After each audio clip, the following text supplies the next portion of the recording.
Écoutez le monde vétérinaire autrement sur Veto Micro, un podcast produit par Thémavet. Bienvenue sur la saison 4 de Veto Micro, le podcast numéro 1 de la profession veto.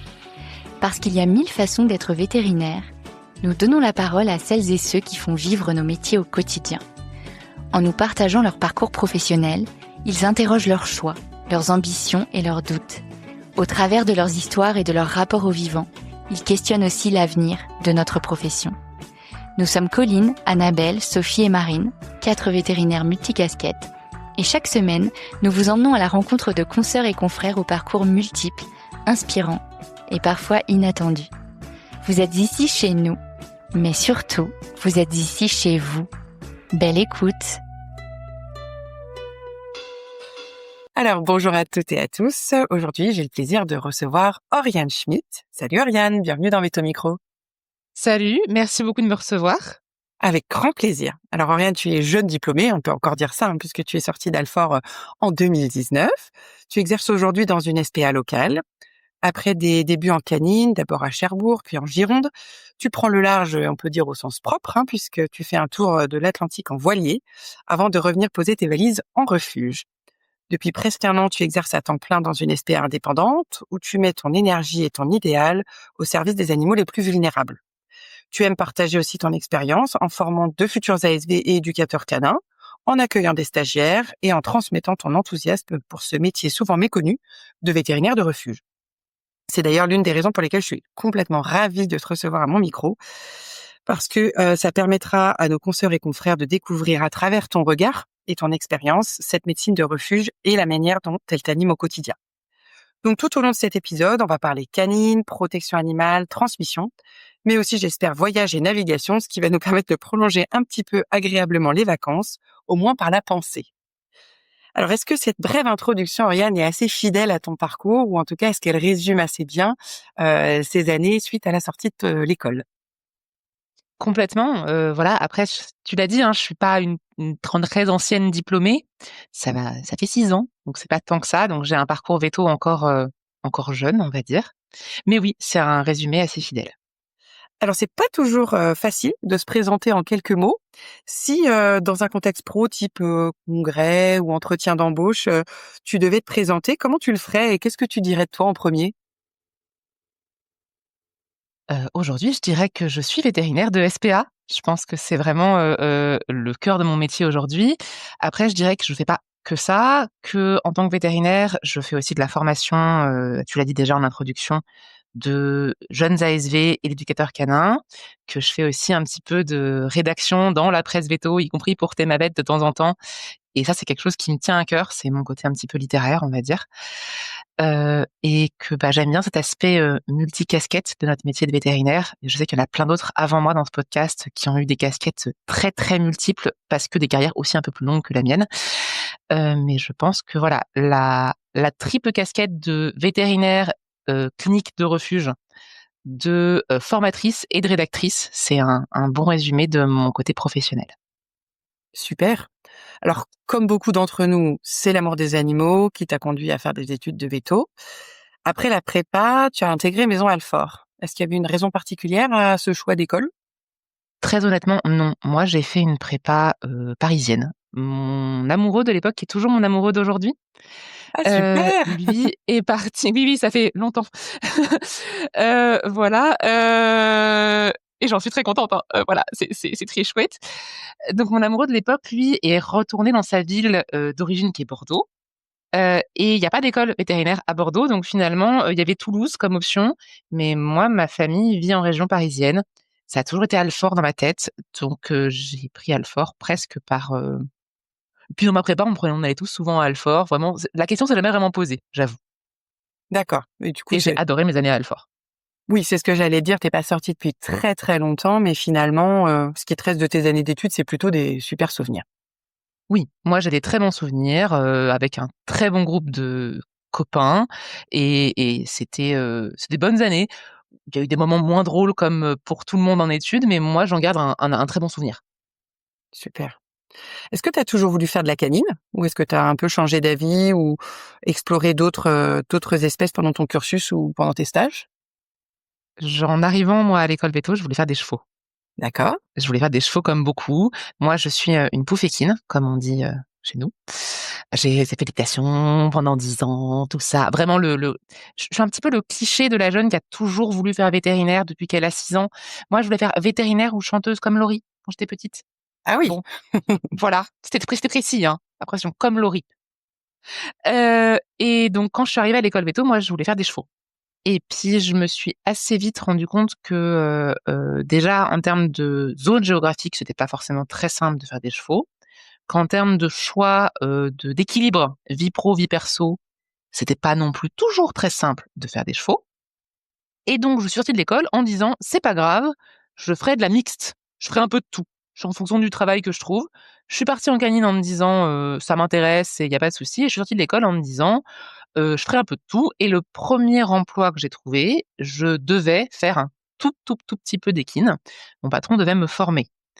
Bon, il s'avère que ça s'est pas très bien passé avec mon patron. Je suis restée très peu de temps dans cette clinique. Et après, à ce moment-là, on était à Cherbourg, puisque mon conjoint D'accord. avait un travail à Cherbourg. Et mon conjoint il travaillait depuis 2-3 ans déjà. Il a une proposition d'emploi en Gironde. Et je suis donc arrivée sur le bassin d'Arcachon, où les chevaux, il y en a, mais il y a une clinique spécialisée, et sinon c'est tout. Il y a pas La terre coûte cher sur le bassin. Il y a pas des petits poneys de propriétaires, de choses comme ça. Donc en fait, j'ai plus d'options de faire de chevaux. Et finalement, je suis restée en canine à fond, et ça m'a assez bien plu. Voilà. Super. Donc finalement, cette première expérience, même si elle n'était pas parfaite, ça t'a permis, de rentrer dans la vie active, de préciser un petit peu tes choix et ensuite, tu as quitté Cherbourg pour prendre un autre poste. Donc comment ça s'est fait cette deuxième expérience professionnelle finalement? Vu que la Ça, première c'est une t'avait histoire pas un trop petit peu convaincue? rigolote. Ça va peut-être dire des choses à d'autres gens, mais en fait, du coup, moi, j'ai eu ce poste-là de septembre à novembre 2019. Parce que, en gros, au bout d'un mois, je savais que ça le ferait pas. J'ai donc dit à mon patron de l'époque que je lui laissais 1 mois pour trouver quelqu'un d'autre parce que je savais qu'il galérait. C'était un vétérinaire qui avait sa clientèle qui ne me correspondait pas. Voilà. Moi, D'accord. j'avais envie de faire Il y a pas plus d'examens que ça. d'adéquation, Voilà, voilà. c'est ça. Lui, il avait une clientèle qu'il avait sélectionnée avec ses années d'expérience, qui était une clientèle qui allait pas forcément très loin dans les examens, qui allait pas forcément, voilà. C'était son choix, qui est un choix qui en soit respectable comme tous les choix. Mais moi, ça me correspondait pas. J'avais besoin de pouvoir proposer plus d'examens, sans forcément qu'ils soient acceptés. Mais c'était pas du tout quelque chose qui était bien vécu par la clientèle, qui d'un coup voyait se proposer avec des devis beaucoup plus élevés que ce que faisait mon patron, et ça correspondait pas à la clientèle. Ce que j'entends, voilà. Donc Comme ils moi, ça avaient me pas convenait l'habitude, pas. forcément ils étaient pas, Exactement. Voilà. dans la même Donc dynamique. Mmh. c'était pas ce qu'eux recherchaient, et moi, ça me convenait pas non plus. Donc j'ai démissionné, et D'accord. la semaine de ma démission, je me suis blessée de manière très, très idiote avec un couteau de cuisine. Je me suis sectionné un tendon sur un doigt. Voilà, c'est vraiment un accident débile, mais du coup, je me suis retrouvée avec quasiment 3 mois dans l'impossibilité d'exercer. C'est là que j'ai recontacté, à une époque un petit peu lointaine, la personne qui gérait à l'époque Vet School. Pour ceux qui Oui, connaissent maintenant, ouais, c'est Thémavet étudiant. mmh. Voilà. En disant: «Écoute, je suis chez moi, sur mon canapé, je n'ai rien à faire. S'il te plaît, as-tu du travail pour moi?» Ah oui, parce qu'il faut Voilà. quand même s'occuper un petit peu, hein? À l'époque, c'était Camille Tourmente, qui est passée dans ce Oui, podcast d'accord. aussi, Mmh. voilà, qui du coup m'a proposé au début des petites brèves, des choses comme ça, et c'est ce qui m'a fait rentrer tout doucement à l'époque sur du coup le différents magazines, Cheval Santé, des choses comme ça, bien avant que Thémavet ne prenne l'ampleur trop chouette qu'elle a aujourd'hui. Super. Et du coup, mon conjoint a été muté. Il a commencé son travail en février 2020. Et nous Et savons tous c'était ce le qui est Covid. arrivé en mars 2020. C'est-à-dire que je suis arrivée en me disant: «Oh bah, c'est bon, je vais arriver sur place, le recrutement en veto, c'est super rapide, ça va aller, tout ça». Passe un entretien, 2 entretiens, 2 semaines après, Covid. Confinement pour tout le monde. Premier confinement, grosse incertitude pour les cliniques, donc pas de recrutement, et donc j'ai passé mon confinement, alors que mon chéri, du coup, travaillait, à promener mon chien Ah oui, grosse dans le période de kilomètre. chance entre la blessure, le confinement et cetera. Voilà, Professionnellement, c'était plutôt, c'était léger, super. très léger. Voilà, exactement. Et quasiment le jour de la levée du confinement, enfin une semaine avant, on savait que ça allait être levé. J'ai passé plusieurs entretiens. Un pour un CDI où j'ai pas eu de feeling. Ouais. J'avais pas envie de reprendre l'expérience que j'avais eue avant avec mon patron où ça n'allait pas, notamment. Et un autre pour un CDD dans une super clinique sur le bassin.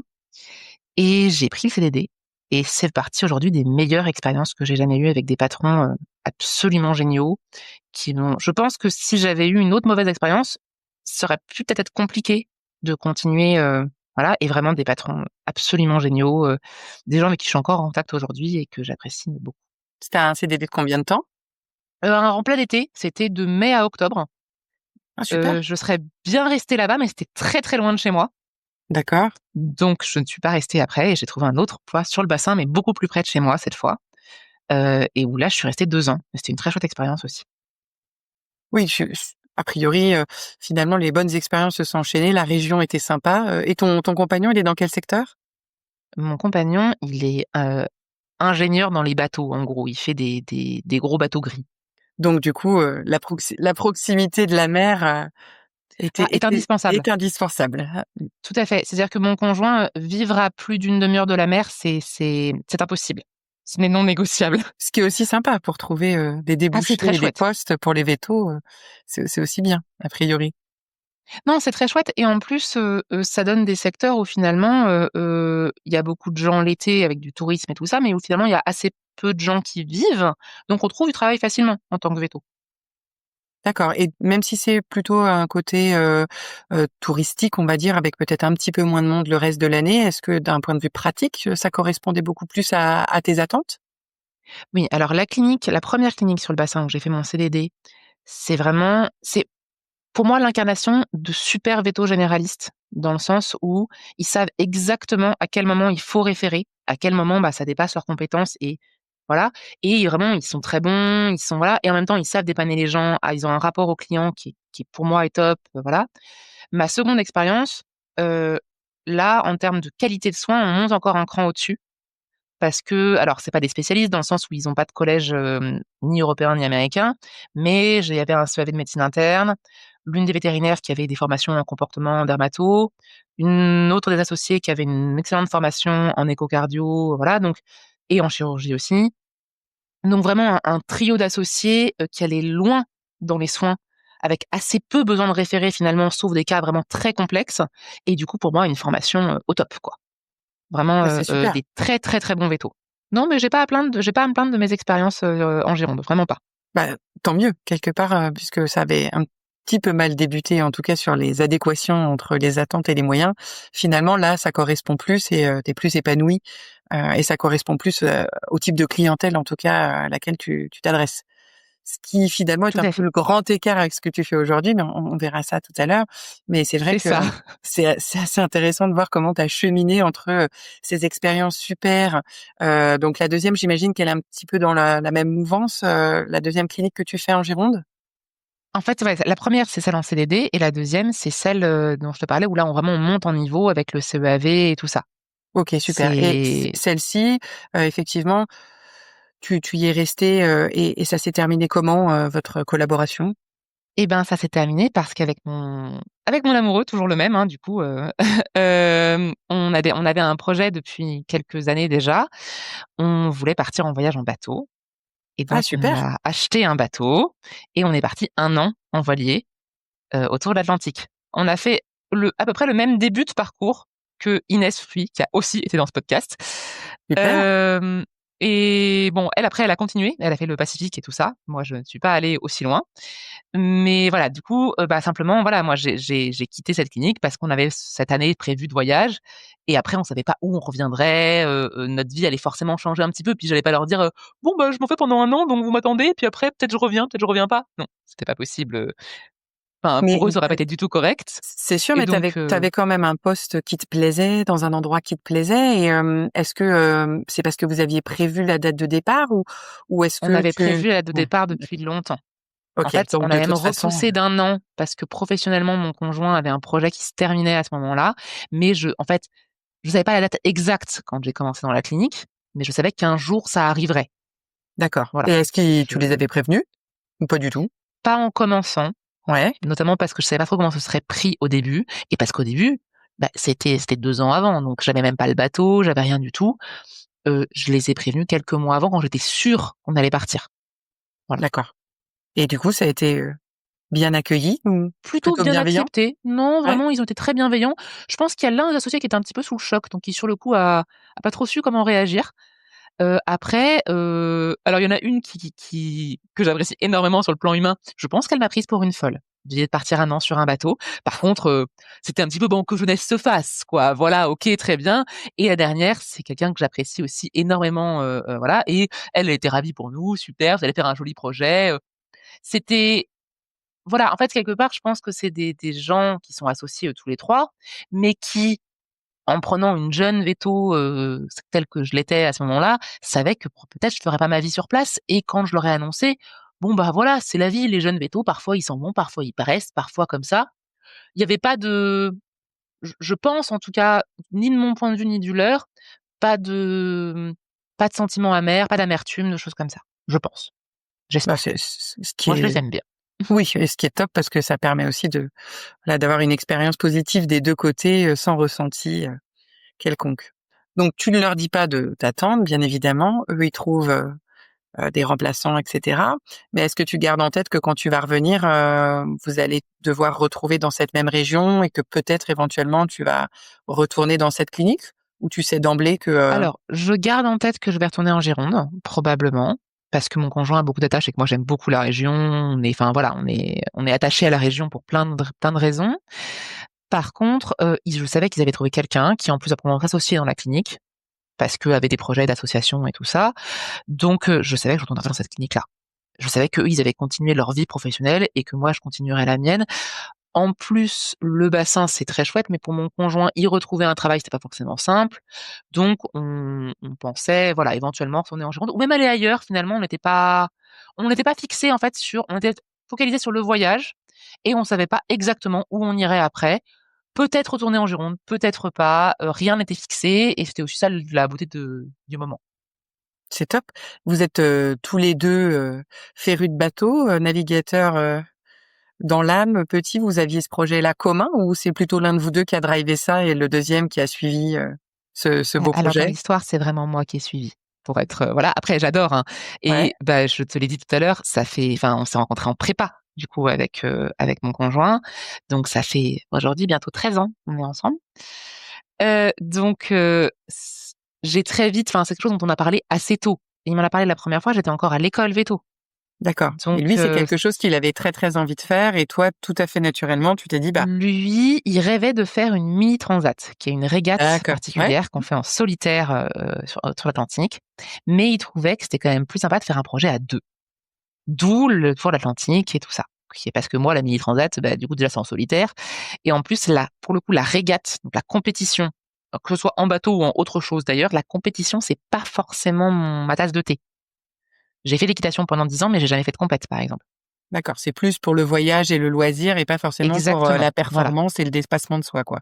C'est ça, voilà. Non, moi, la régate en elle-même, c'est pas la compétition, c'est pas voilà. Lui en fait beaucoup, mais par contre, le voyage, c'est notre projet à tous les 2 sur différents plans. On a chacun trouvé, notre équilibre là-dessus et donc c'était au départ son idée, mais que j'ai rejoint, évidemment. On se lance pas dans Et un projet comme ça, si on n'est pas d'accord.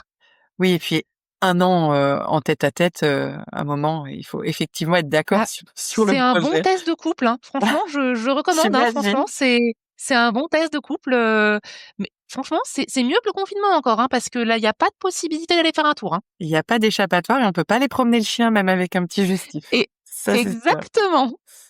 Et du coup, toi, tu avais des bases de navigation ou rien du tout? Et tu Au as tout bout appris de avec de lui? X années de vie commune, oui, du Oui. coup, même s'il reste le capitaine, en fait, voilà, à nouveau, ce projet, on l'a pas préparé en 2 jours et comme lui, c'est un très grand féru de bateau, j'ai passé un certain nombre de week-ends, de vacances, de séjours en bateau avec lui, donc on va dire que j'ai des bases. Mais bon, c'est lui le capitaine quand même, hein, c'est lui le costaud, quoi. Non, mais c'est super parce qu'effectivement, quand c'est un projet construit et que ça datait, suffisamment longtemps pour que tu puisses te préparer et être aussi sereine parce que c'est pas pareil quand on se retrouve finalement effectivement au milieu de l'Atlantique, j'imagine qu'il faut quand même avoir des bonnes connaissances pour, se sentir un peu à l'aise. Oui, et après j'avoue que, j'ai là-dessus, j'ai vraiment, enfin, de manière générale, mais en particulier sur les bateaux, j'ai une confiance absolue dans mon conjoint. Je sais qu'il est prudent, je sais qu'il gère, je sais que voilà. J'ai vraiment une confiance, aveugle dans ses capacités à gérer un bateau, que je sois apte ou pas apte d'ailleurs. Est-ce que tous les 2, vous avez réussi à couper complètement le côté pro pendant 1 an? Oui, oui, honnêtement, oui.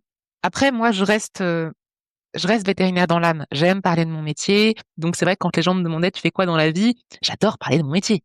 J'adore raconter ma vie de véto, j'adore, râler sur les gens, embêtants en clinique, pour être très poli, mais j'adore aussi raconter sortes de chatons mignons et les gens chouettes en clinique et j'adore. On appuie sur un bouton, on m'arrête plus. Donc oui, j'ai déconnecté dans le sens où j'ai pas cherché de travail, j'ai pas regardé les offres, j'ai pas tout ça. Par contre, je reste véto et je pense que je le resterai, peut-être pas toute ma vie, j'en sais rien, mais je reste véto et ça me fait plaisir d'en parler. J'aime parler de mon métier. D'accord, bah, c'est super parce que tu as quand même réussi à, entre guillemets, faire ce voyage, en profiter, en restant toi-même, mais sans pour autant, être trop connecté aux réalités dures du métier, entre guillemets, professionnellement, enfin de ta vie professionnelle, actuelle. Mais Veto Micro a bien accompagné mes longues traversées. Super Ça occupe vachement. j'espère que, ton épisode accompagnera, les traversées des d'autres vétérinaires à qui ça donnera envie, de partir en voyage.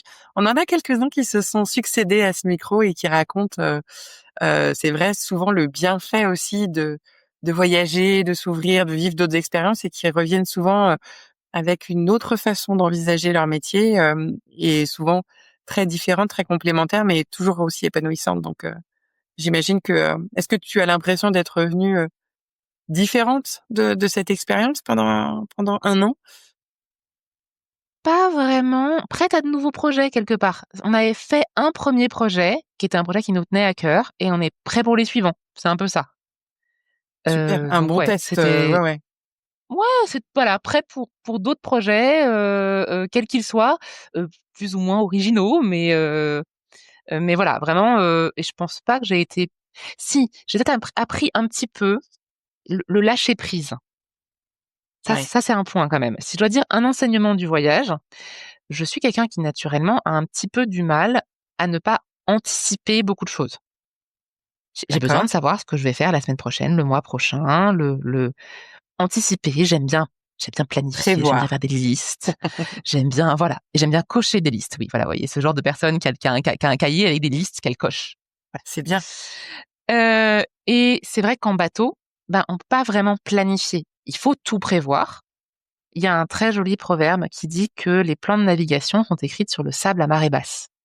J'aime bien cette phrase, c'est mignon, je trouve. Mais c'est très réaliste aussi. En fait, comme on est très dépendant de la météo, très dépendant, bah, des marées, éventuellement aussi de la casse sur le bateau parfois. Alors nous, on a eu de la chance, vraiment. Globalement, le bateau, était très bien préparé. Bon, on a eu des petites mésaventures, par ailleurs, mais on n'a pas eu d'incident, on n'a pas eu d'avarie, on n'a pas eu de gros problèmes par rapport à la majorité des gens. Heu, mais un voyage en bateau, ça reste quelque chose qu'on peut assez peu planifier. On peut pas dire aux gens: «On sera là tel jour, telle heure». C'est impossible. Vous aviez d'emblée, une feuille de route où vous aviez prévu des escales et cetera? Ou, On avait vous prévu aviez des escales, on d'accord, savait à peu près à quelle période on devait être à quel endroit approximativement, mais c'était approximatif. Voilà, ce qui est normal.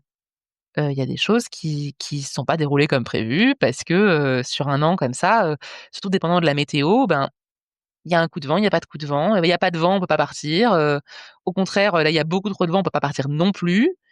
Donc ça apprend en fait à se dire: «Bon, bah, on verra, hein». Voilà, faut le rester lâcher prise. pragmatique. Est-ce que tu as 1 ou 2 petits exemples de mésaventures ou de déconvenues qui vous sont arrivées, mais qui se sont a priori bien finies puisque comme tu dis, il y a pas eu de grosses casses ni d'avaries? Bah, on est resté par exemple au Cap-Vert, au mouillage, pendant 3 jours, à pas du tout sortir du bateau. On avait des copains au mouillage juste à côté de nous, parce qu'il y avait beaucoup, beaucoup de vent. C'est-à-dire que même sortir en annexe aurait été dangereux Ah oui, et donc c'est la bah, tempête. voilà, on était là. et on a attendu. Donc on faisait radio potin avec la radio de bord avec les voisins d'à côté. Matin, midi, soir. Salut, vous allez bien? Ouais, ça va. Les enfants, parce que vous avez des enfants, ils vont bien? Bah ouais, ils font l'école. Voilà. Et très bien. Donc on bouge pas parce que de toute façon on peut pas bouger et on attend. C'est pas grave, hein.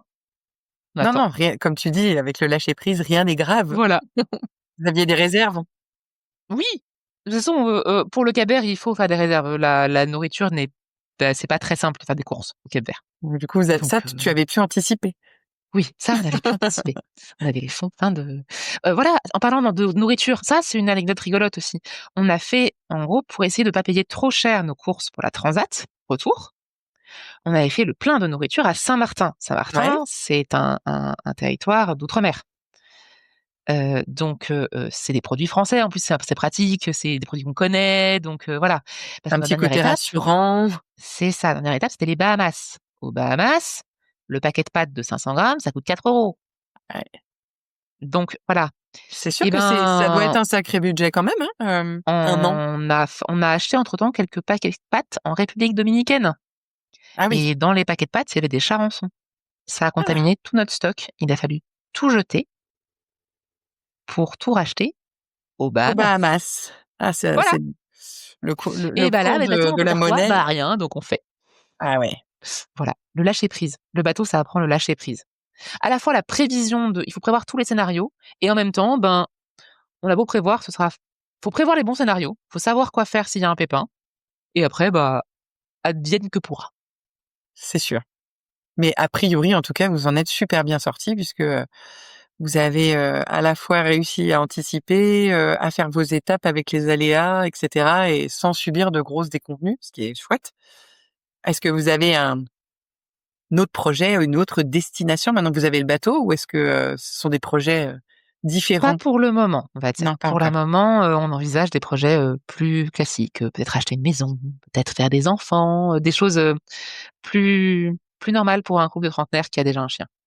Voilà. Oui, alors du coup, vous aviez fait quoi du chien? C'est ma maman qui l'a gardé Mmh. pendant 1 an.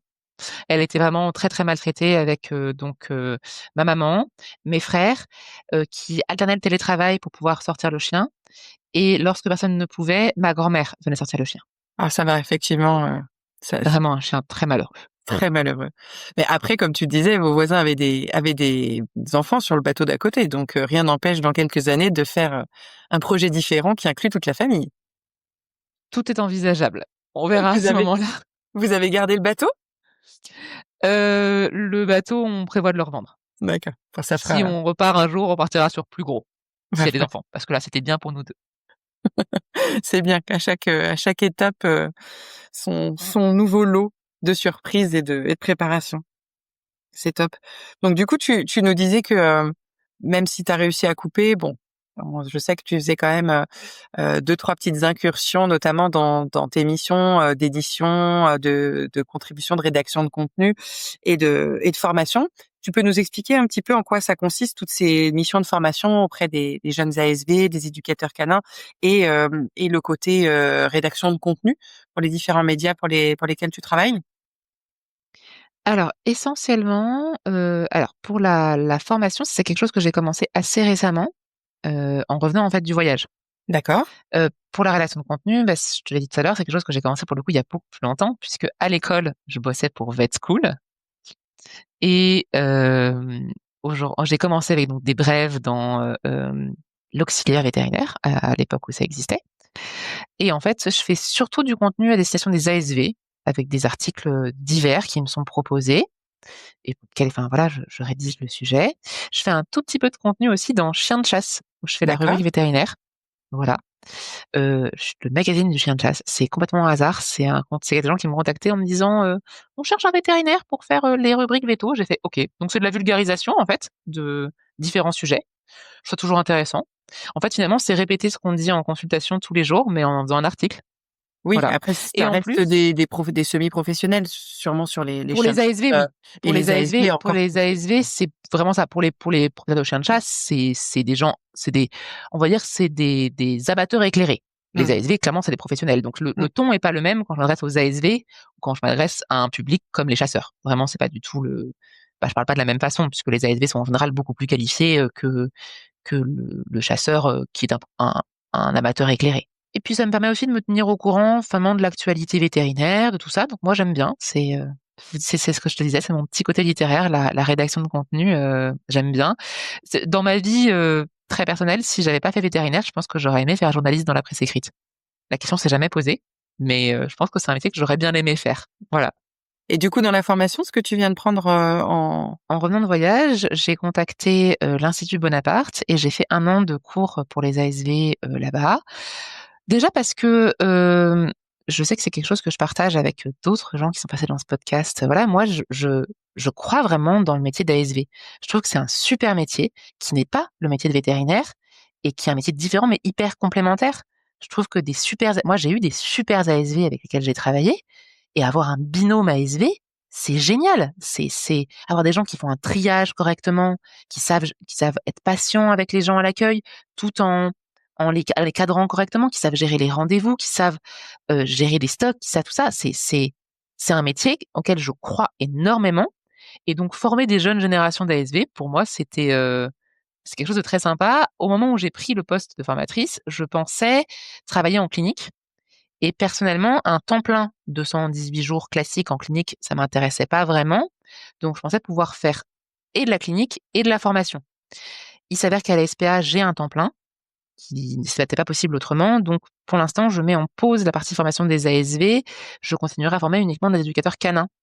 Parce D'accord. que on a un lien aussi avec la SPA, on a besoin d'éducateurs canins. Donc, on verra peut-être sur le sujet un petit peu après. Mais voilà, c'est quelque chose qui est impératif pour nous et donc former aussi des jeunes éducateurs canins à ce que ces professionnels euh, professionnels canins finalement racontent en termes vétérinaires pas trop de bêtises parce qu'on sait que parfois il y a quand même beaucoup de choses qui circulent partout avec des éducateurs qui vont raconter des choses par exemple sur l'alimentation parce qu'ils ont un point de vue mais qui en fait n'est basé sur pas forcément la science, pas forcément tout ça, transmettre finalement des connaissances vétérinaires à ces professionnels, pour moi, c'est hyper important.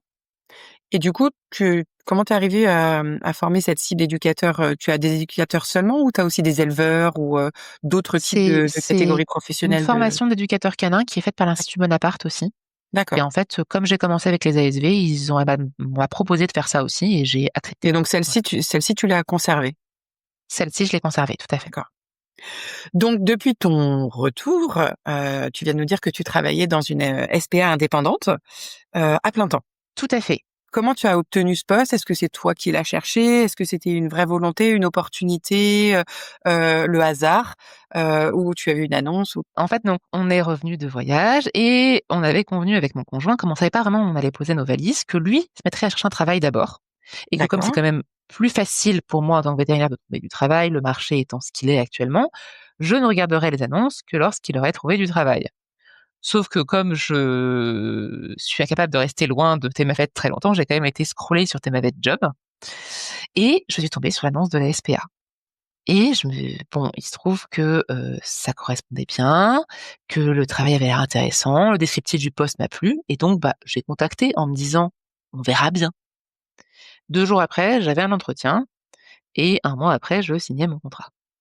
C'est quelque chose qui t'avait déjà tourné dans la tête ou attiré, la médecine de refuge ou pas Oui, du tout? c'est quelque chose auquel j'avais déjà pensé, et après, en fait, il y a plusieurs intérêts à ce poste. Donc déjà, euh, alors une part de moi se sent hyper utile en étant vétérinaire de refuge.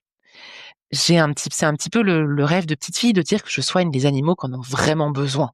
Oui, Je dis pas que les animaux propriétaires en ont pas besoin, hein, mais il y a un petit côté de j'ai envie de sauver le monde. bien sûr. La SPA où je travaille, c'était une création de poste. Donc en fait, jusqu'à présent, ils envoyaient tout en clinique extérieure et il y avait des vétérinaires qui venaient sur site, mais quelques matinées dans la Oui, des semaine uniquement. vacations. Mmh. Exactement. Et pour la première fois, ils créent un poste, donc en fait, il y avait tout à faire. Donc je me suis dit, c'est incroyable, je vais créer une clinique dans une structure avec pas forcément moi l'envergure financière finalement pour créer une structure parce que ça se crée pas du jour au lendemain et surtout la possibilité de la créer au service des animaux à 100% quoi. Donc ça c'est vrai que c'est un truc où je me suis dit c'est sympa. Deuxième casquette hyper intéressante de ce poste, c'est pendant mon entretien, on m'a demandé si j'avais une expérience en management. Ce à quoi j'ai répondu avec une honnêteté, Déconcertante. voilà, non, absolument pas. Et ça vous fait peur? Bah non, je me dis que je peux apprendre. Et donc aujourd'hui, en fait, je gère en direct, 3 ASV, enfin 3 ASV dont mon adjointe et une éducatrice salariée et 3 prestataires, plus la responsable du chenil et la responsable de la chatterie. Donc D'accord. en direct, j'ai 6 personnes plus 3 prestataires. Et sous l'équipe du chenil et la chatterie, j'ai en gros une vingtaine de personnes. Ah oui, c'est déjà, des bonnes équipes, donc bonne notion de Exactement, management. En tout cas, si tu n'en avais pas de notion, il a fallu les développer. exactement. Donc j'apprends plein de choses. C'est hyper intéressant parce que du coup, alors, paradoxalement, je sais qu'il y a beaucoup de vétos qui me disent: «Ah, c'est trop bien, du coup, tu plus les clients». Alors oui, c'est vrai, j'ai plus les clients chiants parce qu'on sait, hein, qu'on a des gens qui sont pénibles dans notre profession, comme dans Ça toutes les arrive. professions. Mais en même temps, moi, mes clients gentils me manquent un petit peu. Oui, parce qu'il y a Ces pas gens, moi d'interlocuteur, et puis moi, moi, ce que j'aime le plus dans mon métier de vétérinaire, c'est la consultation du chaton où on apprend aux jeunes personnes qui viennent d'adopter un jeune chat tout ce qu'il faut faire, les vaccins, l'alimentation. Ils prennent plein de petites notes sur leurs petits post-it et c'est pas de la grande médecine, mais j'ai l'impression d'être hyper utile. Et en parallèle, les consultes où je me sens excessivement utile, c'est celles où il y a un vieux chien à qui on diagnostique une masse et on propose aux gens les différentes possibilités. Et c'est eux ensuite qui vont décider de ce qu'ils font pour leur chien en fonction de leurs moyens, de leur vie, de comment ils ressentent leur animal et tout ça, mais de les accompagner dans quelque chose où, bah, eux, ils veulent pas forcément un diagnostic ultra précis. Ok, ils ont compris qu'il y avait une masse. Ils se fichent de savoir quelle masse c'est ou pas. Ou parfois, ils ont besoin de savoir. Dans ce cas-là, on sait à quel moment on les réfère, où est-ce qu'on les réfère, comment on les accompagne. L'accompagnement de la clientèle, c'est aussi quelque chose que j'aime dans notre métier de vétérinaire. Et ça, du coup, je l'ai plus. Mais en même temps, du coup, j'ai l'accompagnement de mes équipes.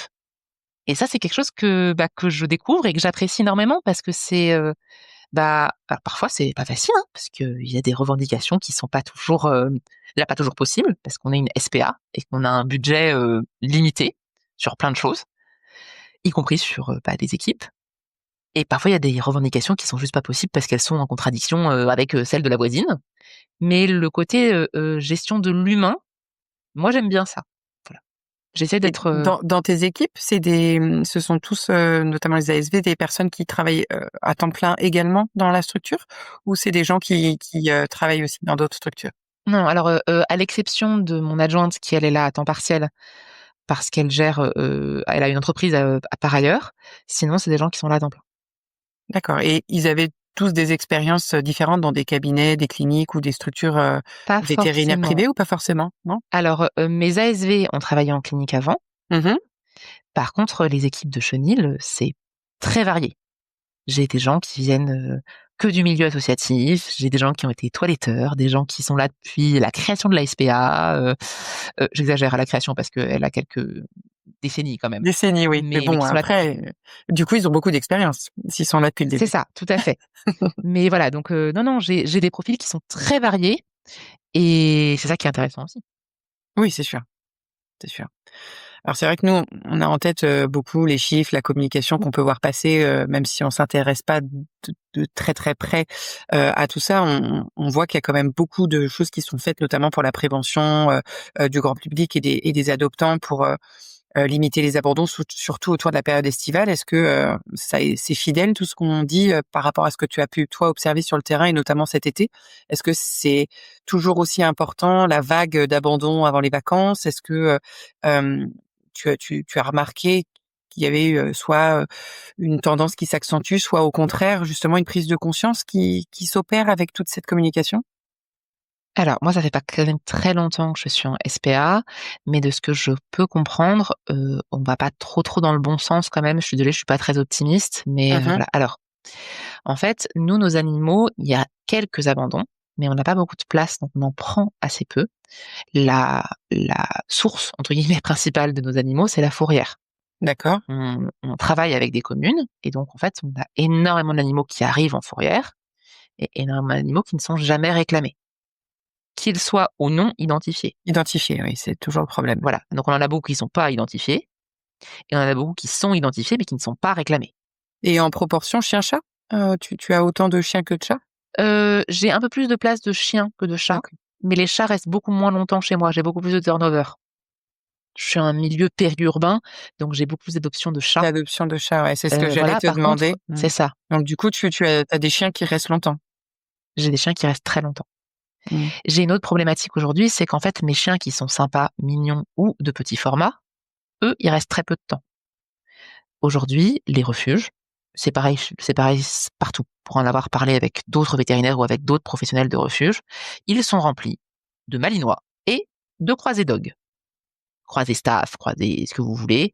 Mais voilà, vraiment, nous, on a du malinois, du malinois, du malinois et du dog.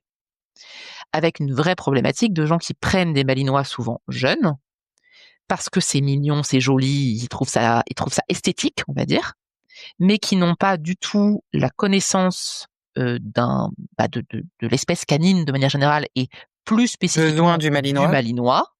qui a quand même des besoins très particuliers. Un malinois, ça a Pour besoin de être sortir cadré, X heures par éduqué, jour de sortie, ouais. et ça a besoin d'une dépense intellectuelle qui est bien supérieure à celle du cavalier King Charles, pour parler très voilà. Mmh. Et donc on a des gens qui prennent des malinois et les malinois quand ils arrivent chez nous, ils ont 1, 2 ans et ils sont bousillés.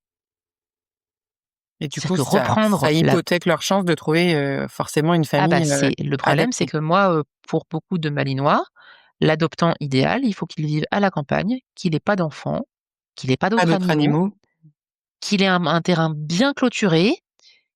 Et le problème, c'est qu'aujourd'hui, moi, j'ai des malinois. Alors, on a la chance dans la SPA où je travaille d'avoir un budget éducation très conséquent, avec des efforts qui sont faits de manière très importante.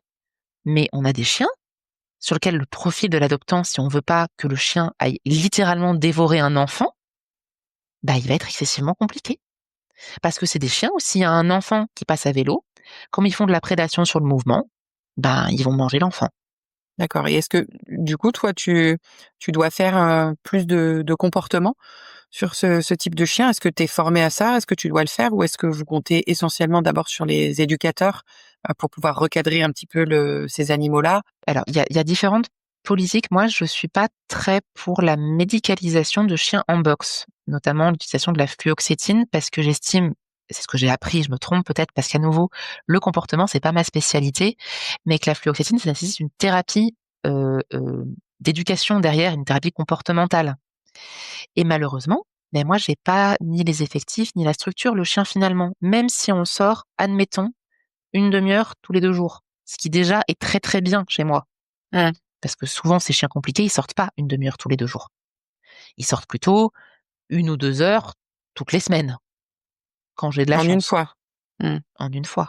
Oui, du coup, forcément, c'est un rythme de vie qui leur permet pas de s'améliorer, Et le reste rapidement. du temps, ils sont en box, Mmh. dans un petit box qui fait quelques mètres carrés. La vie, elle est carcérale, pour ces chiens. Donc ça donne des situations qui, en plus, avec des chiens qui déjà ont un besoin de dépenses et intellectuelles et physiques très important et qui, en plus, vivent en box. Donc ces chiens, plus ils sont chez nous, plus la situation se dégrade. Donc c'est une situation pour ces chiens excessivement compliquée et excessivement compliquée aussi pour les agents de chenil qui doivent prendre soin de ces chiens qui sont de plus en plus frustrés, sont du coup de plus en plus dangereux et pour d'éventuels adoptants qui pour rééduquer ces chiens derrière, c'est compliqué. Déjà quand c'est avoir un chien qui a un comportement pas facile quand c'est notre chien, c'est déjà pas simple. Il faut de l'énergie, il faut du temps. Se Il y a remettre en parfois des chiens, question, et des gens cetera. Mmh. qui ont pas ni le temps ni l'énergie et du coup le chien il atterrit chez nous. Mais vous imaginez la démarche de quelqu'un qui viendrait récupérer un chien comme ça? Mmh. Heureusement, il y en a un petit peu, mais il y en a pas beaucoup malheureusement. Ouais. Est-ce que c'est ça que tu trouves le plus difficile? Oui, Cette espèce sans de hésitation aucune. ouais, Parce que c'est ce sentiment d'impuissance quand même, de se dire que quels que soient les moyens qui c'est ça. sont mis en œuvre, vous n'arrivez pas à leur trouver, de foyers, qui leur correspondent, même si vous essayez de faire du mieux que vous pouvez en termes d'éducation ou de cadre. C'est le problème de l'inadéquation entre les gens qui viennent adopter chez nous, et je les comprends, et le profil de ces chiens-là. Et en termes de responsabilité aussi également, de se dire, si je fais partir ce chien qu'il y a des problèmes et que les gens n'ont pas vraiment conscience d'à quel point il peut être dangereux, parce que c'est ça dont on parle, hein. Malheureusement, un chien qui fait de la prédation ou qui, voilà, à nouveau, on est tous d'accord sur un sujet. Là-dessus, je pense que toute la protection de l'animal sera d'accord. Au tout départ, c'est la faute de l'humain. Au tout départ, c'est la faute d'un humain qui n'a pas pris en charge le chien correctement, qui l'a pas éduqué correctement, qui a sélectionné une race, peut-être aussi pas tout à fait correctement.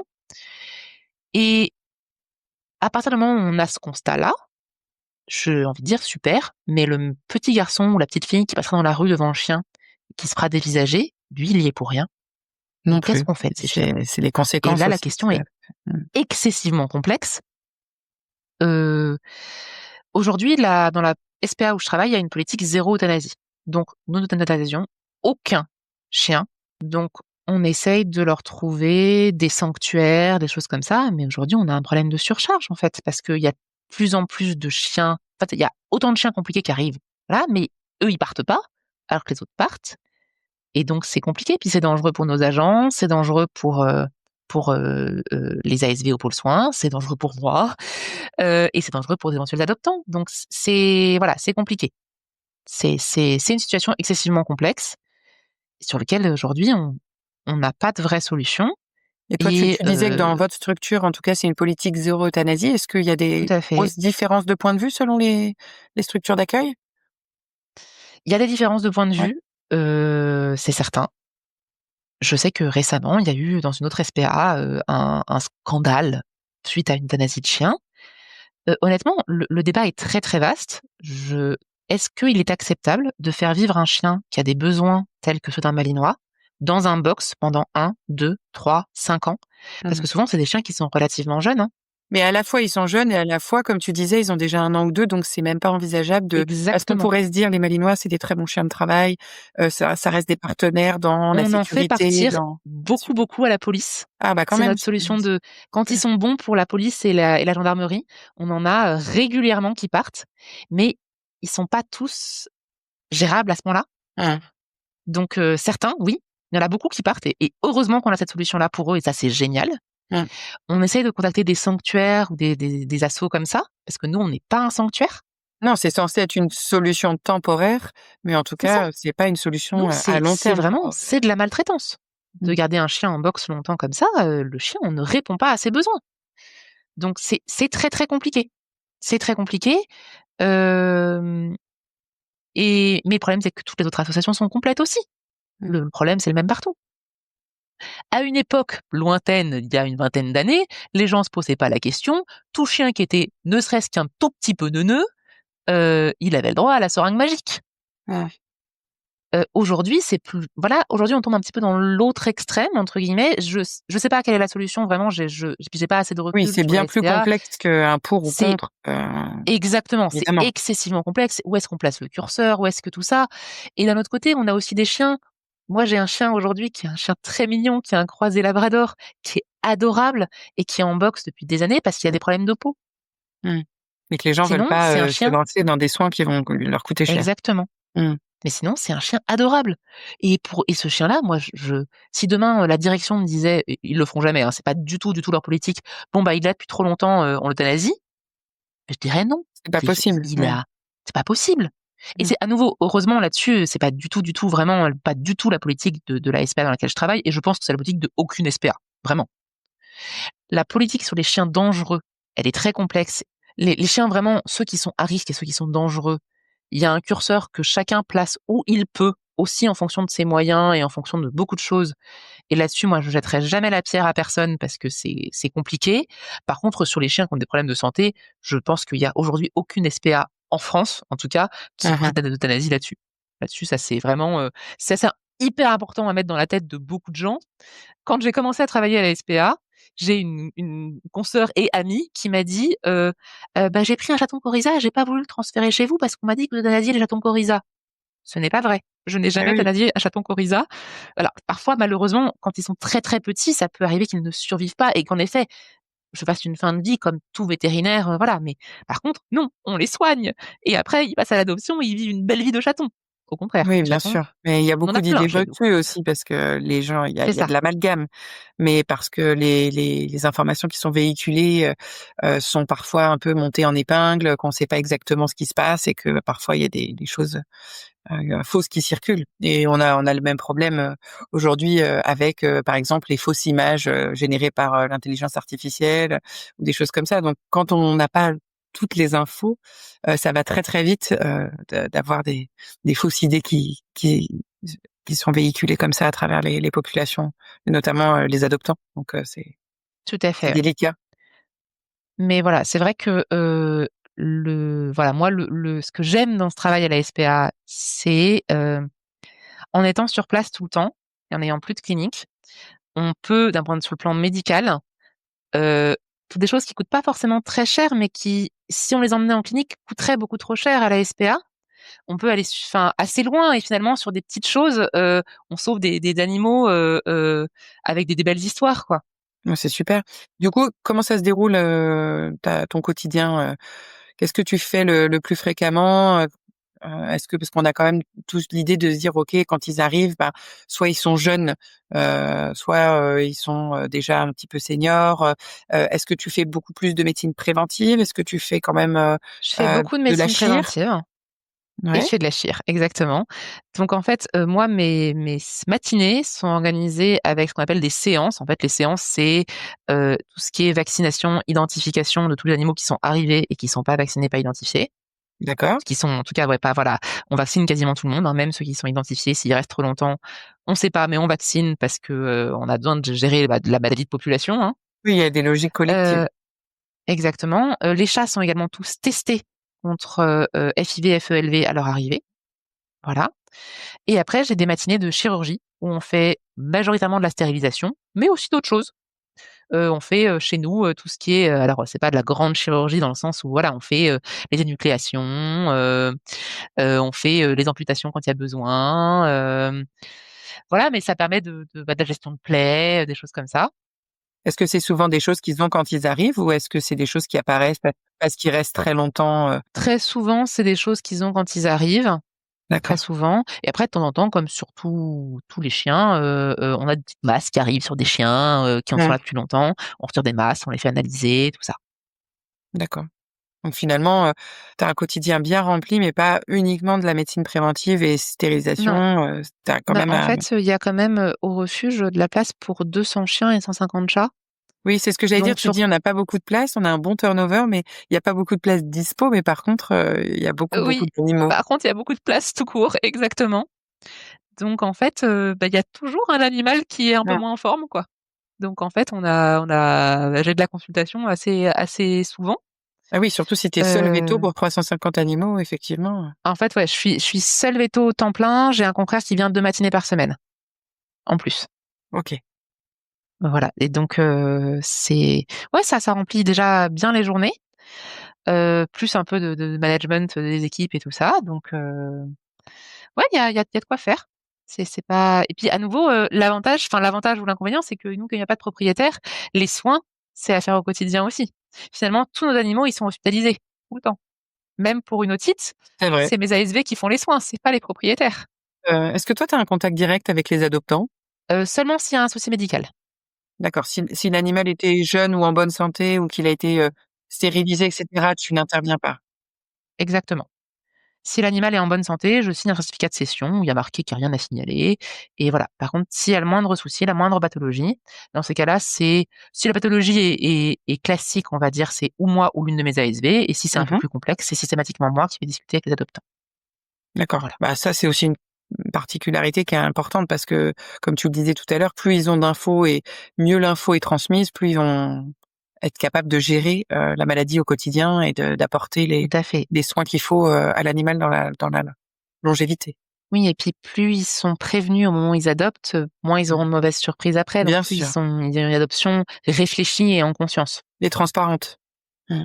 Exactement, c'est l'objectif.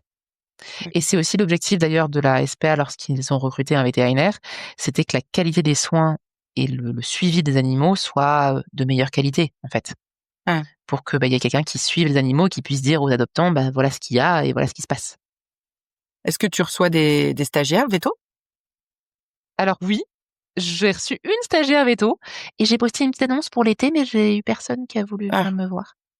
et la Mais si du stage. coup, fais un appel à tous les étudiants, je prends des stagiaires avec grand plaisir et je forme en chirurgie avec grand plaisir.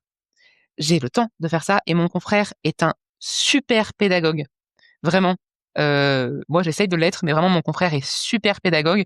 Ce qui fait que du coup, ces matinées de chirurgie peuvent durer beaucoup trop longtemps parfois parce que du coup, il explique plus qu'il n'opère. Mais non, vraiment, c'est un plaisir. On a des stagiaires ASV en ce moment quasiment en permanence, mais je suis ouverte à avoir des stagiaires veto avec très grand plaisir. Je pense que c'est aussi une belle expérience pour découvrir l'envers du décor et aussi comprendre les tenants, les aboutissants de ce type de poste. Parce que, comme tu le disais, la médecine de refuge, c'est pas forcément sous-estimé, mais peut-être plutôt méconnu. J'imagine que voilà, c'est pas des opportunités qui sont forcément saisies par les étudiants ou pendant leur cursus, donc c'est une bonne idée. Alors comme tu disais, tu as quelque part trouvé du sens dans ce poste-là et tu te sens très utile. Est-ce que tu te vois rester plusieurs années dans cette structure ou ce type de structure? Est-ce que ça correspond à tes attentes, en tout cas de développement, d'épanouissement, malgré les difficultés de la situation, puisqu'on a vu que c'était pas aussi idyllique bien sûr que ça pourrait l'être dans d'autres postes? Oui, moi, franchement, c'est un poste qui me plaît. Après, à très long terme, je sais pas du tout parce que bah, dans ma vie, j'espère qu'il va y avoir des petits changements un jour ou l'autre, genre des enfants, par exemple. Donc je serais bien prétentieuse de savoir, enfin, de pouvoir dire ce que sera ma vie dans 5 ans. Mais aujourd'hui, oui, moi, je me vois rester quelques années, au moins, peut-être plus, on verra. C'est un travail qui me plaît et qui est, à mes yeux, compatible de quelque chose qui est aussi important, qui est l'équilibre entre une vie pro et une vie perso, en fait, aussi. Parce que, je cache pas, hein, à la fois le poste est hyper intéressant et utile et tout ça et en même temps, j'ai pas d'horaire de consultation, donc je suis assez libre de mes journées. Si un jour il faut que je parte un peu plus tôt, bah, je pars un peu plus tôt. Si je dois m'absenter pendant 1 heure, ben, je m'absente pendant 1 heure, ce qui est moins possible quand on est vétérinaire, en consultation. Et j'ai la chance de pas travailler le week-end et de pas avoir de garde. J'ai fait des gardes, hein, et des week-ends, ça me gênait pas de le faire, mais c'est vrai que mon conjoint qui lui travaille pas les week-ends et fait pas de garde, il est content d'avoir quelqu'un qui a ses week-ends en même temps que lui et je le comprends complètement. Donc c'est aussi l'un des avantages qui, sont dans ce poste, en plus de tout ce que j'ai déjà dit, à savoir, bah, le sens, que ça donne à mon métier de vétérinaire, le fait que le poste me plaît, le fait que j'apprends plein de choses. Donc sur tous ces points-là, oui, c'est un poste sur lequel moi je me vois rester, au moins quelques années. Est-ce qu'il y a d'autres spécificités de la médecine de refuge, à part celles qu'on a déjà évoquées, avec le fait qu'il y ait pas d'interaction avec la clientèle, qu'il y ait un gros volume, d'animaux hospitalisés quasi en permanence et le fait d'avoir pas mal de prévention? Est-ce que tu trouves qu'il y a, des spécificités dans ta pratique, par rapport aux expériences que tu as eues ou c'est juste, de la canine en mode généraliste avec, pas d'interaction avec le client? Alors, il y a quand même quelque chose qui est, central par rapport à la clientèle, c'est qu'aujourd'hui, le budget, c'est moi qui l'ai et pas le client. Donc en fait, Ça change je suis beaucoup une de choses. SPA. Ça change beaucoup de choses. Mon métier en tant que vétérinaire, et ça c'est quelque chose que j'ai essayé d'expliquer à mes ASV notamment ou à d'autres gens, c'est moi mon métier, c'est pas de choisir pour les gens, c'est de leur proposer les options, de leur dire: «Bah, voilà ce qu'on peut faire, voilà combien ça coûte, voilà ce que ça donnerait comme conséquence, voilà, voilà, voilà». Et après les gens, ils choisissent avec tout leur tout ce qui toute leur histoire à eux, leur budget, oui aussi, mais pas que. Parce que finalement, il y a des gens qui ont du budget, mais qui veulent pas en mettre. Il y a des gens qui ont pas de budget, mais qui vont aller faire un prêt à la banque. Moi, mon métier, c'est de proposer aux gens les bonnes options, de leur expliquer pourquoi les options existent et tout ça. Et ensuite, c'est eux qui prennent la décision et moi, je les accompagne dans leur décision.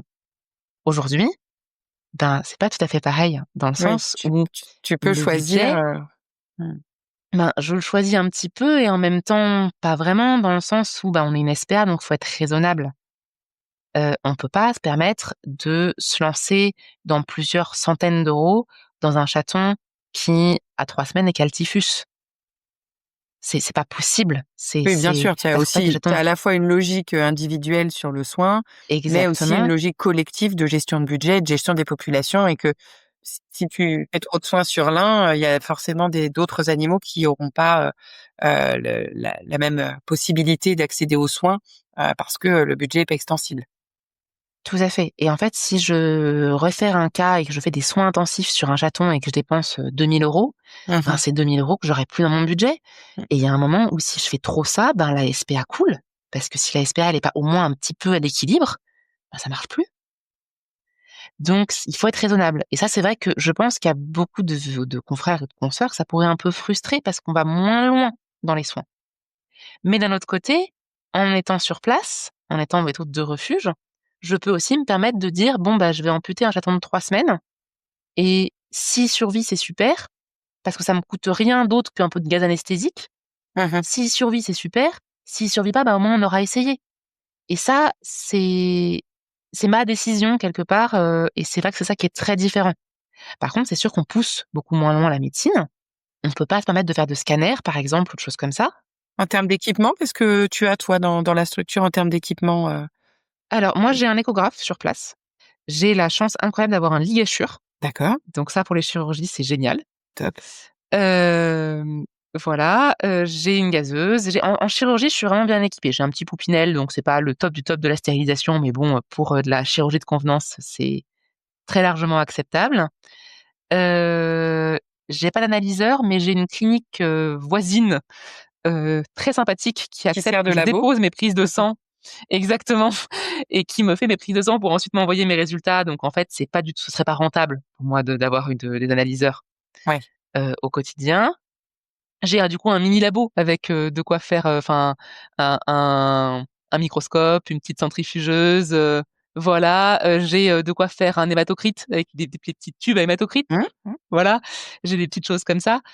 J'ai, voilà, c'est pas le grand luxe, mais c'est franchement très bien équipé pour une SPA et j'ai globalement une flexibilité de budget et on fait quand même des choses sur nos animaux. Vraiment, on n'exclut pas les chirurgies orthopédiques, ça arrive qu'on en fasse sur des fractures, surtout sur des jeunes animaux. Donc vraiment le soin est de qualité. Par contre, en fait, la question est toujours: si on fait tel examen, c'est pour quelles conséquences derrière? C'est-à-dire qu'on fait pas d'examen juste pour savoir. Mmh. L'exemple même, c'est, hem, un chien qui vomit, il y a des gens qui font tout de suite une prise de sang pour être sûrs. C'est vrai que moi, je vais avoir tendance à en plus, c'est l'avantage de les avoir entre guillemets «sous la main», c'est qu'ils repartent pas chez leur propriétaire qui risque, bah, d'être angoissé ou tout ça. Moi, je peux me permettre de tenter un traitement pendant 48 heures et de voir s'il se dégrade ou pas. Oui, et puis il est sur Ils sont place, là avec moi. et puis Voilà. l'anamnèse, Donc je vous la connaissez, quoi? Parce qu'ils sont Voilà, exactement, aussi et puis je peux réagir très vite, du mmh. coup, à tout changement d'état et prendre une décision assez rapidement. Donc ça, c'est vrai que c'est pas la même médecine et on fait assez peu, c'est pas en clinique vétérinaire, il y a toujours des fois tous les confrères, le premier qui me dit qu'il ne l'a pas fait, qui lève la main, mais voilà. Ça arrive parfois qu'on mette des traitements un petit peu pour faire plaisir aux gens, pour les rassurer, Mmh. parce qu'on peut pas rien faire et répondre, aux gens sur un chien qui boite: «Bon écoutez, mettez-le au repos pendant 15 jours et on fait rien», c'est pas une option. Mais voilà, c'est une vision de la médecine un petit peu différente. C'est un petit peu comme si c'était tous mes animaux sans être les miens, parce que si c'était les miens, je serais déraisonnable. Mais en même temps, je peux agir très rapidement. Donc je peux adapter le traitement du jour au lendemain. Ouais, ce qui est quand même une grande force quelque part. Parce que Tout même à si fait, tu peux pas aller au bout du diagnostic juste pour poser le diagnostic, il y a quand même le facteur c'est sûr. réactivité et adaptabilité, qui jouent en leur faveur. Tu disais tout à l'heure que, le nerf de la guerre, c'est un petit peu le financement comme d'habitude. Est-ce que, les adoptants quand ils prennent un animal, qu'il soit en bonne santé ou, qu'il soit malade, est-ce que ça fonctionne aussi sur un système de dons ou de prise en charge d'un certain nombre de soins qui a eu lieu avant ou pas du tout? Eux, ils repartent de zéro, et il y a pas du tout de financement, des soins par les adoptants? Alors, en fait, donc les adoptants, quand ils adoptent un animal, il y a un tarif selon le type d'animal Oui? qui, en fait, c'est pas une participation aux frais parce qu'en Non, fait, on fait pas en fonction du nombre d'années où l'animal a été là ou voilà. oui, bah, sinon ça serait C'est vraiment dissuasif. exactement. Les pauvres. Donc il y a un tarif, pour les chiots, il y a un tarif pour les chatons, un tarif pour les chats adultes et après si les animaux ont des soucis de santé, on fait souvent des tarifs différents, un petit peu moindres. Parce qu'ils savent qu'ils vont avoir des dépenses supplémentaires. Exactement. Et après, il y a des animaux en sauvetage, Ouais, où là, c'est un don libre d'accord. complètement, parce que les animaux présentent telle ou telle particularité qui fait que, bah voilà, on sait que ils seront plus facilement adoptés en sauvetage, et parce que les gens font aussi une bonne action. Une chienne qui a 15 ans, un souffle au cœur, et Oui. à qui on a retiré une tumeur mammaire, ben, elle est très en forme, elle pète le feu, mais c'est sûr qu'il lui reste pas autant d'années à Non. vivre qu'un jeune chiot. Donc, bah là, c'est un don libre, par exemple. D'accord. Et après, pour tout ce qui est soins après l'adoption, Oui. les propriétaires en sont 100% responsables dès le moment où ils ont adopté l'animal, notamment parce que moi, je n'ai pas le droit de soigner les animaux qui ne sont pas ceux de la SPA. C'est ça. Et donc, en Je fait, n'ai ils n'ont pas pas de... de suivi. Ils sont ensuite libres d'aller chez le vétérinaire de leur choix. Et ils Exactement. ont tout à leurs frais. Ils n'ont pas de... On fait juste une partie de remboursement de stérilisation pour les chatons et les chiots, D'accord. pour inciter à la stérilisation.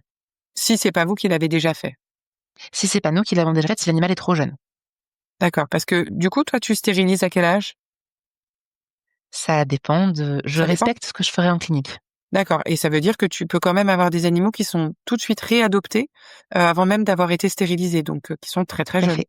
D'accord. Tout à fait. Ah bah les chatons, par exemple, ils sont adoptés à 2 mois. D'accord. Juste au sevrage. Bah souvent, comme ils arrivent chez nous, ils ont Ils se parfois, ils sont sont... sevrés malgré eux. Voilà, exactement. Voilà. Les chatons, très souvent, hein, ils ont pas de maman chez nous. Ça arrive, hein. On a même des naissances à la SPA.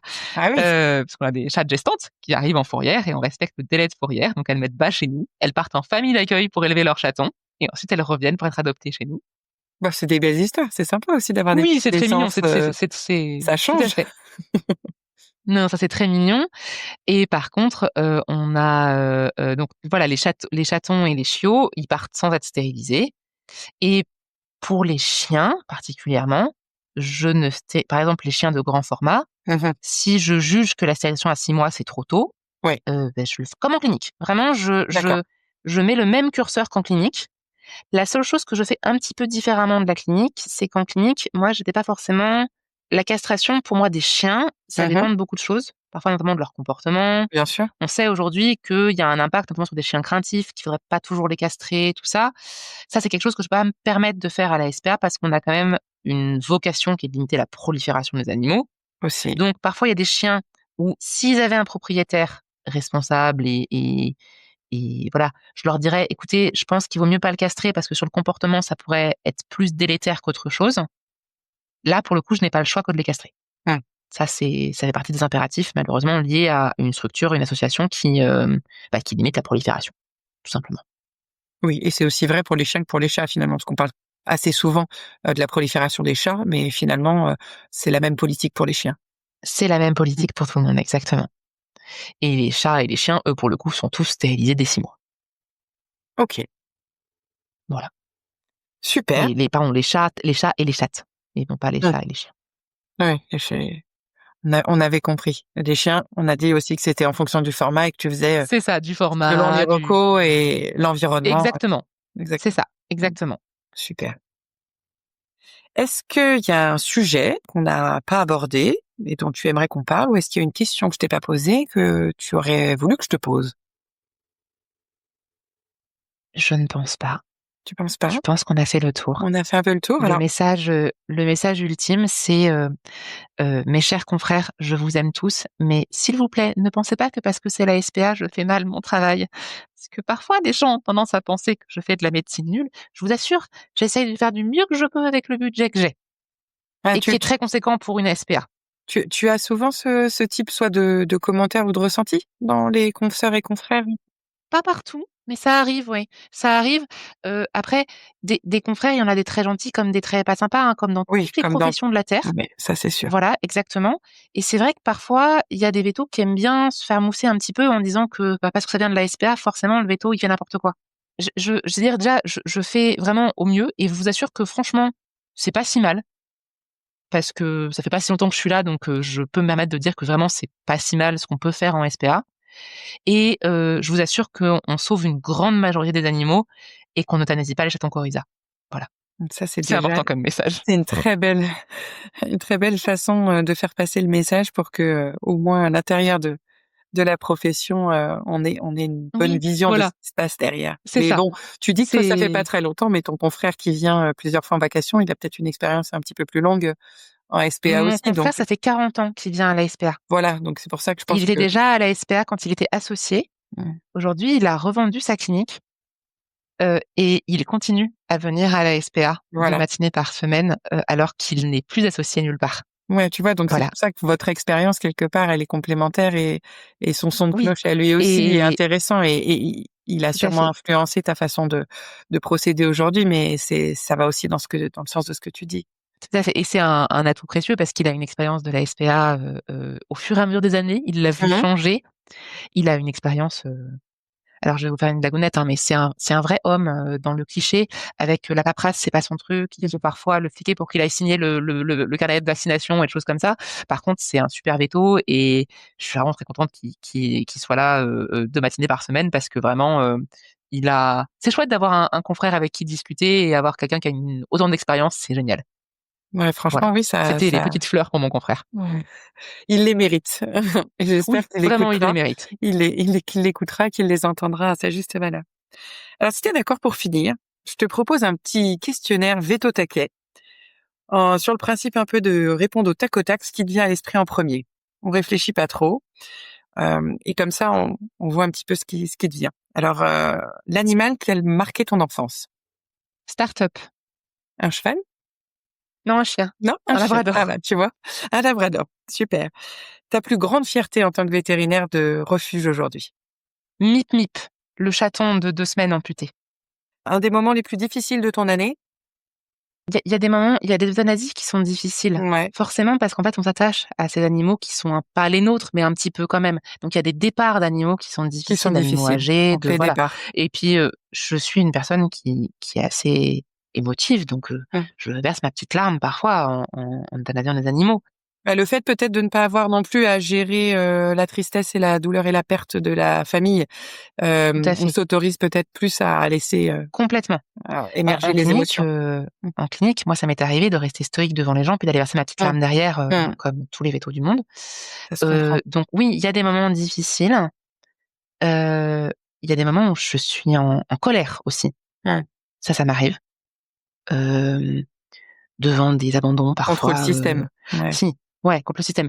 Je dirais qu'un moment difficile, le chien cloîtré au fond de son box qui tremble de tous ses membres, Mmh. alors que je viens de voir le propriétaire repartir, comme si de rien Sans n'était. lui. Ça, c'est Mmh. hardcore. Ça, c'est dur. L'espèce que tu aimerais soigner mais que tu as encore jamais approchée? Mmh. Des fauves, Les fauves. ouais, OK. j'avoue. Un en particulier, la panthère des Non, des neiges, panthères, ah, une panthère. ouais. OK. Ça c'est ouais. Une phrase que tes clients prononçaient et qui te faisait sourire en clientèle? Vous savez, moi, j'ai toujours eu des chiens, alors bon, je m'y connais, hein. Je m'y connais. Très bien. Le patient le plus surprenant que tu as eu à soigner? Un hibou. Ah, J'ai excellent! soigné un hibou démarré. Ah, J'ai fait super! une radio dessus. C'était Ah, super. incroyable. L'animal que tu aimerais être? Un chat? Un chat? Un chat, c'est bien un chat. Ça a vraiment une vie cool, un chat. Bah, sauf les petits chatons amputés. Oui, c'est vrai, mais alors mon petit chaton Mais amputé, il va il va très bien super a bien. Il a été priori. réservé aujourd'hui. Ah, super. On est content pour Donc lui. il a été officiellement adopté, enfin réservé pour l'adoption aujourd'hui. Alors ton super pouvoir rêvé pour te simplifier la journée à la clinique? Le don d'ubiquité. Être à 2 endroits en même temps. Ça serait très utile. Je suis persuadée qu'on est nombreux à vouloir ce ton-là. Et à la fin d'une longue journée, est-ce que tu es plutôt croquette plateau télé ou balade sans laisse au grand air? Une balade sans laisse au grand air. Avec le caniche. Avec le caniche. Oui, mon chien est un caniche. Bah, c'est très bien, c'est très bien.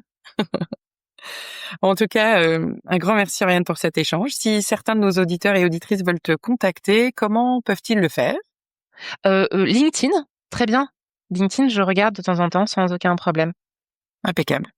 Bah, je suis sûre qu'il y aura plein de gens qui seront, très Des intéressés. stagiaires, des stagiaires, Voilà, des stagiaires. on passera le message pour essayer de susciter en tout cas l'intérêt, si ce n'est des vocations, au moins l'intérêt d'avoir des gens qui découvrent. Mais je pense que c'est comme tout quand on est étudiant, on faisait des stages en rural, etc. Mais ça devrait être aussi une bonne piste de faire des stages en refuge ou en médecine associative parce que ça permet aussi de voir d'autres façons d'exercer son métier. Ah, en vrai, pour les chirurgies de convenance, c'est vraiment, même pour des gens qui ne destinent pas du tout à la médecine de refuge, pour la chirurgie de convenance, c'est hyper formateur. On a le temps en plus de les faire. J'ai pas de clients derrière ou j'ai pas de pression là-dessus. Moi, même si j'ai autre chose à faire à côté, à partir du moment où ils ont vu 2-3 fois et tout ça, moi j'ai eu une stagiaire, je la laissais faire, hein. Je me mettais à côté sur mon bureau, je faisais autre chose. J'étais à côté, elle pouvait m'appeler s'il y avait le moindre souci. Et si elle mettait 20 minutes de plus, elle mettait 20 minutes de plus. Mmh. C'est pas grave, moi je fais autre chose à côté. Donc on avance quand même. Oui, finalement, c'est des stages super formateurs, Exactement. donc n'hésitez plus, le message est passé. Et voilà, exactement. On vous Eh attend. ben, encore un grand merci à toi, Rianne. Merci beaucoup de m'avoir reçue. Et puis, on souhaite une très belle journée à nos auditeurs et nos auditrices. Et en tout cas, on espère que ça donnera des envies non seulement de médecine, de transmission, mais surtout des envies de voyage. Et on te souhaite plein de beaux projets, a priori en famille. Et je suis sûre que tu trouveras d'autres endroits sur la planète pour aller visiter et faire des belles découvertes. On va essayer. Merci beaucoup. Belle journée à tous. Merci d'avoir écouté cet épisode de Veto Micro. Si le cœur vous en dit, partagez-le à vos amis et à vos collègues, abonnez-vous au podcast et mettez-nous une note de 5 étoiles avec un gentil commentaire. C'est ce qui nous permet de remonter dans les classements et de donner de la voix à la profession. Si vous souhaitez participer à Veto Micro, nous suggérer des invités ou tout simplement nous écrire, faites-le sur l'adresse podcast@themavet.fr. Prenez soin de vous et à la semaine prochaine pour écouter une nouvelle façon d'être vétérinaire.